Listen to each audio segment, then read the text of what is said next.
वो 5 कौन सी ऐसी बहुत बड़ी मिसालें हैं, एग्जाम्पल्स हैं, हिस्टोरिकल फैक्ट्स हैं कि जो ये बताते हैं कि मोहम्मद अली जिन्ना किस तरह का पाकिस्तान चाहते थे।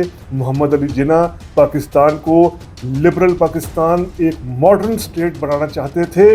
वो 5 बड़ी मिसालें कौन सी हैं, इन्हीं बड़ी मिसालों को देखते हैं आज रीथिंक विद उमर जावेद में। तमाम दोस्तों को रीथिंक विद उमर जावेद में वेलकम।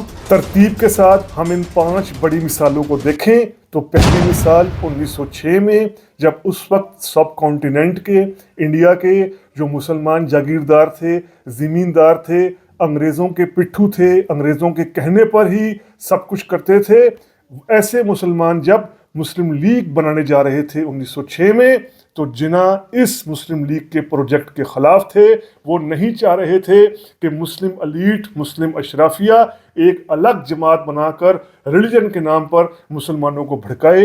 यही वजह है कि जिन्ना ने 1906 में मुस्लिम लीग की क्रिएशन की मुखालफत की थी। ये बहुत बड़ी हमें एक मिसाल नज़र आती है कि जिन्ना किस तरह की पॉलिटिक्स कर रहे थे अगर वो मुस्लिम लीग के क़याम को अपोज कर रहे थे।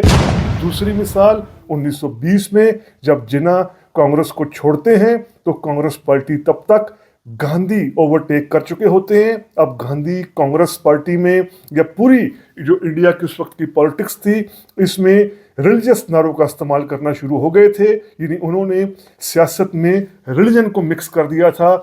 हिंदुओं को भड़काने के लिए गांधी राम राज के नारे लगा रहे थे और मुसलमानों को भड़काने के लिए इस्लामिक हिस्ट्री से वो रेफरेंस ले रहे थे, स्लोगन लगा रहे थे। यही वजह कि गांधी ने उस वक्त के मुसलमान उलमा कराम के साथ तहरीक खिलाफत जब शुरू की, तुर्की के खलीफा को बचाने के लिए, तुर्की के बादशाह को बचाने के लिए, तो जिन्ना ने इस तहरीक की सख्त मुखालफत की कि जिन्ना ने यह कहा कि गांधी पॉलिटिक्स में रिलीजन को लाकर एक बहुत बड़ा एक इस तरह का सिस्टम कर रहे हैं जहां पढ़े लिखे लोग, मिडिल क्लास लोग इश्यूज पर पॉलिटिक्स करने की बजाय रिलीजियस सेंटीमेंट के नाम पर पॉलिटिक्स शुरू कर देंगे। तो जिन्ना ने तहरीक खिलाफत की मुखालफत की और कांग्रेस से भी रिज़ाइन दिया।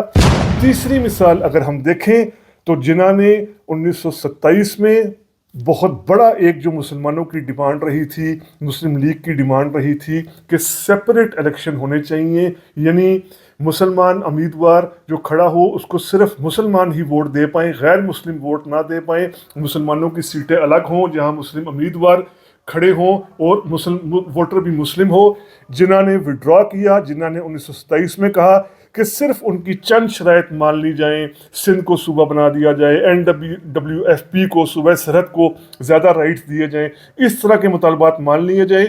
तो वो सेपरेट इलेक्शन की भी जो मुतालबा था उससे पीछे हट गए थे, यानी जॉइंट इलेक्ट्रेट की तरफ वो आ गए थे। 1927 में उन्होंने कहा था कि उनको जॉइंट इलेक्शन मंजूर है जहां कोई भी उम्मीदवार किसी सीट से, हिंदू हो, सिख हो, मुसलमान हो, खड़ा हो सकता है और उसको उस हल्के का वोटर बगैर उसके मजहबी तखश्शुस के वोट दे सकता है। तो ये बहुत बड़ी मिसाल थी 1927 में, जिसको दिल्ली प्रपोजल्स कहा जाता है। चौथी और बहुत बड़ी मिसाल अगर हम देखें तो जिन्ना का जो पार्लिमानी कैरियर था, यानी जिन्ना जो उस वक्त की लेजिस्लेटिव असेंबलीज होती थी, कानून साजी करने वाली असेंबली होती थी, इनका जब रुकन बनते थे तो ये स्पैन बनता है 1910 से लेकर 1947 तक, ऑन एंड ऑफ रहा। इसमें पूरा जो ये 37 ईयर्स थे, इसमें 37 ईयर्स जिन्ना मुसलसल मेंबर नहीं रहे कानून साज असेंबली के, लेजिस्लेटिव असेंबली के, लेकिन जो ये जितने भी अरसा वो रहे, जितना भी ये स्पैन बनता है,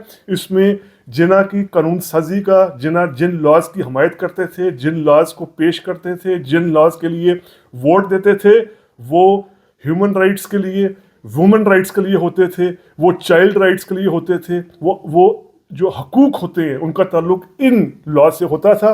इसकी सबसे बड़ी मिसाल ये है कि 1929 में जिन्ना के कहने पर ही चाइल्ड मैरिज रिस्ट्रेंट एक्ट लाना पड़ गया था, जिसमें जो कम उम्र शादियां थी, लड़के की, लड़कियों की, बच्चे बच्चियों की, इस पर पाबंदी लगा दी गई थी। हालांकि उस वक्त मुसलमान उलमा कराम भी, हिंदू पंडित भी, जो मजहबी लोग थे, वो अपोज कर रहे थे इस लॉ को, लेकिन जिन्ना ने ये लॉ मंजूर करवाया 1929 में। ये पूरे उनके जो लॉ मेकिंग का प्रोसेस है वो बताता है कि वो किस तरह की लॉ मेकिंग की सपोर्ट करते थे। और अब आखिरी और एक बहुत बड़ी मिसाल वो ये कि अगर जिन्ना सिर्फ रिलीजन की बुनियाद पर, यानी सिर्फ ये कहते कि मुसलमान सिर्फ और सिर्फ एक थ्योरोक्रेटिक स्टेट में होंगे या एक ऐसी इस्लामिक स्टेट में होंगे जहां हर चीज़ को डिफाइन करेगी थ्योरोक्रेसी और उलमा कराम, तो जिन्ना कभी भी 1946 में कैबिनेट मिशन प्लान को ना मानते। कैबिनेट मिशन प्लान एक ऐसी कोशिश थी कि जिसमें सब कॉन्टिनेंट को 3 ब्लॉक्स में डिवाइड किया जा रहा था। फेडरेशन अपनी जगह बरकरार रहनी थी, लेकिन 3 ब्लॉक्स में, ब्लॉक ए बी सी में एक तरह का यूनिट बनाए जा रहे थे जिसमें इंडिया की पार्टीशन नहीं हो रही थी, बल्कि एक लूज सा फेडरेशन था जिसमें सूबों के पास राइट्स होने थे। पंजाब के पास, सिंध के पास, केपी के पास, बंगाल के पास, सूबों के पास राइट्स बहुत ज़्यादा होने थे, फेडरल के पास बहुत कम होने थे। तो जिन्ना ने इस कैबिनेट मिशन प्लान को 1946 में मान लिया। ये फिर बात की बात है कि नेहरू ने और कांग्रेस ने इस प्लान को अपोज किया और फिर बात मुकम्मल पार्टीशन की तरफ आ गई 1947 में। तो ये हमने 5 ऐसे हवाले, 5 ऐसे रेफरेंसेस दिए जो 1947 से पहले के हैं कि जिन्ना की पॉलिटिक्स क्या थी, जिन्ना की सियासत क्या थी, वो किस तरह की सियासत करना चाह रहे थे। अभी पाकिस्तान बनने के बाद उन्होंने जिस तरह वज़ीर कानून भी एक हिंदू बनाया, वज़ीर ख़ारजा भी एक गैर मुस्लिम बनाया, वो बात की मिसालें भी यही साबित करती हैं कि जिन्ना किस तरह का पाकिस्तान चाह रहे थे, किस तरह की पॉलिटिक्स चाह रहे थे। तो ये जिन्ना के हवाले से, जिन्ना की पॉलिटिक्स के हवाले से 5 बड़ी हिस्टोरिकल एविडेंसेस हमने आपके सामने पेश किए ताकि ये साबित किया जा सके कि जिन्ना पाकिस्तान को एक बिल्कुल मॉडर्न नेशन स्टेट बनाना चाह रहे थे। उम्मीद करते हैं आपको ये व्लॉग पसंद आया होगा। अगर पसंद आया है तो काइंडली सब्सक्राइब कीजिए। Rethink with Umar Javed. शुक्रिया।